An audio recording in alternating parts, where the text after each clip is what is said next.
పిల్లలని నరికి చంపిన తల్లి. ఈ విషయాన్ని తెలియాలంటే గనక ఆ వీడియో మీరు కంప్లీట్‌గా చూడండి.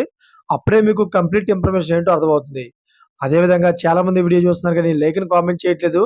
దయచేసి లైక్ అని కామెంట్ చేయండి. లైక్ అని కామెంట్ చేయడం వల్ల ఈ ఇన్ఫర్మేషన్ మనం చాలా మందికి తెలియజేసిన వాళ్ళం అవుతాం.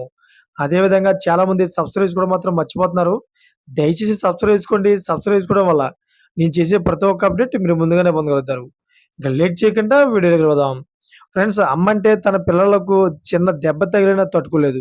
అలాంటిది చంపాలని అనుకుంటుందా? అది కూడా అత్యంత కిరాతకంగా నరికి చంపాలనుకుంటుందా? అసలు అనుకోదు. కానీ ఈ అమ్మ మాత్రం అదే పని చేసింది.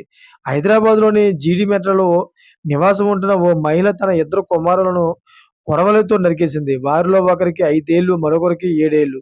పిల్లలను చంపేసిన తర్వాత ఆమె సమీపంలోని ఓ భవనంపైకి ఎక్కి దూకి ఆత్మహత్య చేసుకుంది.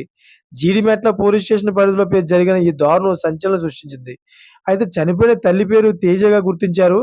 ఆమె జీడిమెట్ల పోలీస్ స్టేషన్ పరిధి బాలాజీ లేఅవుట్‌లో సహస్ర మహేష్ హైట్స్ అనే అపార్ట్మెంట్‌లో నివాసం ఉంటున్నారు. ఆమె వయసు 30 ఏళ్లుగా పోలీసులు చెబుతున్నారు. ఇద్దరు పిల్లల పేర్లు హర్షిత్ రెడ్డి, ఆశీష్ రెడ్డి. వీరిద్దరిని కొబ్బరి బొండం నరికి కత్తితో నరికేసింది. హర్షిత్ రెడ్డి అక్కడక్కడే చనిపోయాడు.